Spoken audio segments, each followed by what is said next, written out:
সবাইকে স্বাগত মাই মম কিচেন ব্লগে। তো আপনারা সব কেমন আছেন? আশা করি সব ভালো আছেন। তো আজকে আমি নিয়ে চলে এসেছি রুই মাছ দিয়ে আলু দিয়ে সিম দিয়ে একটা রেসিপি দেখাবো। আপনারা দেখতে থাকুন রেসিপিটা, ভিডিওটা স্কিপ করবেন না। তো দেখুন কি সুন্দর লাগছে দেখতে। তো এখানে নিয়ে নিয়েছি আমি রুই মাছ।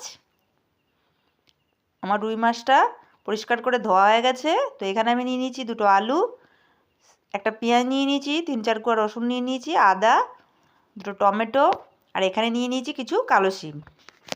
তো এই শিমটা খেতে খুব মিষ্টি হয়।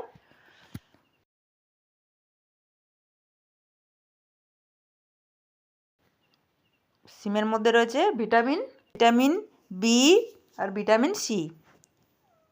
তো এখানে আমি দিয়ে দিচ্ছি কড়াইতে সর্ষের তেল। আপনারা চাইলে সাদা তেলও নিতে পারেন। তো আমি মাছটার মধ্যে নুন দিয়ে দিয়েছি, হলুদও দিয়ে দিয়েছি, মাখিয়ে নেবো। দিয়ে এবার মাছগুলো এক এক করে ভেজে নেব। তো তেলটা গরম হয়ে গেছে, মাছটা দিয়ে দিচ্ছি। তো এখানে শিমগুলো আলুটা কেটে নেব। তো দেখুন শিমের গায়ে একটা আঁশ থাকে, তো আমি আঁশটা ছুলে নেব। দেখুন,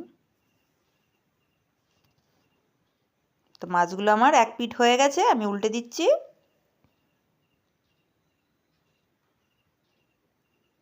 মাছগুলো আমার ভাজা হয়ে গেছে, একটা থালায় তুলে নেব। দিয়ে এবার আলুগুলোকে কেটে নেব লম্বা লম্বা করে। তো এখানে কিছু কড়াইশুঁটিও দেবো আমি। তো এখানে কড়াইয়ের মধ্যে মাছগুলো আমার ভাজা হয়ে গেছে, কড়াইতে দিয়ে দিচ্ছি সাদা জিরে ফোড়ন।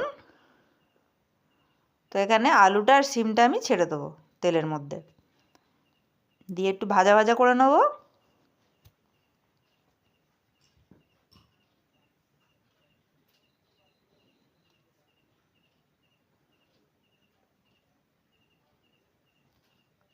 তো এখানে কড়াইশুঁটিটা এড করে দেবো।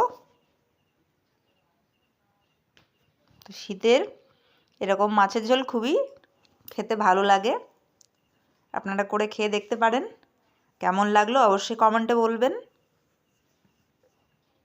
তো এবার দিয়ে দিচ্ছি কেটে রাখা টমেটোটা।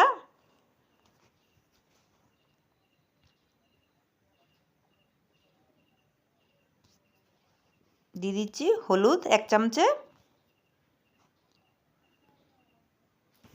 দিয়ে দিচ্ছি কাশ্মীরি রেড চিলি পাউডার 1/2 চামচে, দিয়ে দেবো নুন 2 চামচ, দিয়ে এবার ভালো করে এবার কষাবো।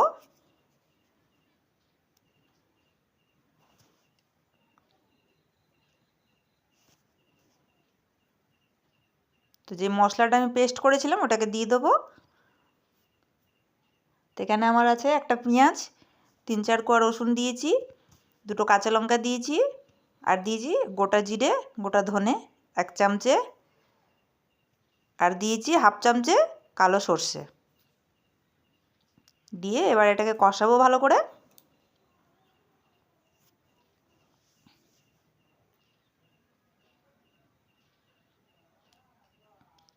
তো আপনাদের এই রেসিপিটা যদি দেখে ভালো লাগে অবশ্যই একটা সাবস্ক্রাইব করে দেবেন, শেয়ার করে দেবেন। তো আমার ভালো করে কষানো হয়ে গেছে, এবার দিয়ে দিচ্ছি আমি জল। তো মিক্সির বোলে কিছুটা মশলা লেগেছিল, তো জলটা ওর মধ্যে আমি দিয়ে দিচ্ছি।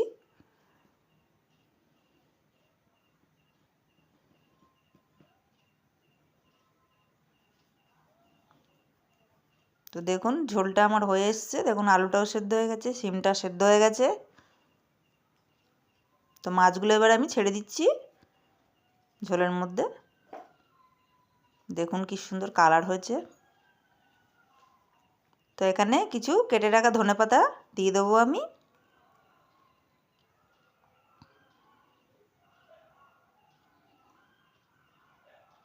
দেখুন দেখেই কত লোভনীয় লাগছে। তো টমেটোটা তো এখন দেশি টমেটো, শীতের সময় তো দিলে বেশ টক টক ভাব আসে, ঝাল ঝাল খুব সুন্দর লাগে খেতে। আপনারা খেয়ে দেখতে পারেন।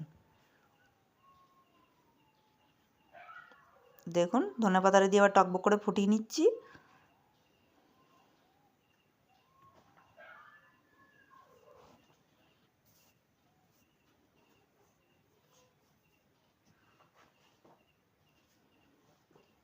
তো দেখুন তরকারিটা আমার হয়ে গেছে, আমি এটা বাটির মধ্যেটা নামিয়ে নিচ্ছি। তো নামানো আমার হয়ে গেছে। তো আমার এই রেসিপিটা আপনাদের কেমন লাগলো অবশ্যই বলবেন কমেন্টে। সবাইকে নমস্কার।